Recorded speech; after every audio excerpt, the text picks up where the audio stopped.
Shopify doesn't have native store credit, but you issue it via gift cards, built-in, or apps, for example, Rise, Smile.io.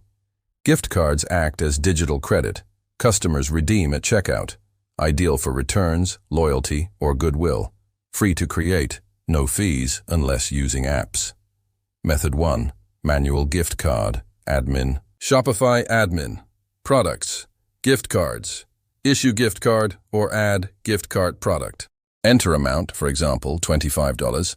Customer, search or add. Note, for example, refund for order, $124. Optional. Set expiry date or initial value. Click Issue gift card. Email, auto sends code or copy to share. Customer applies code at checkout. Balance deducts. Method 2. From refund, auto issue. Orders, open order, refund, choose items. Select issue refund to gift card, adjust amount, refund. System creates gift card, emails code instantly. Tips. Track in gift cards, dashboard. Balance, usage. Apps add partial credit, expiry alerts, loyalty points. Export reports for accounting. Mobile, Shopify app, orders, refund, gift card.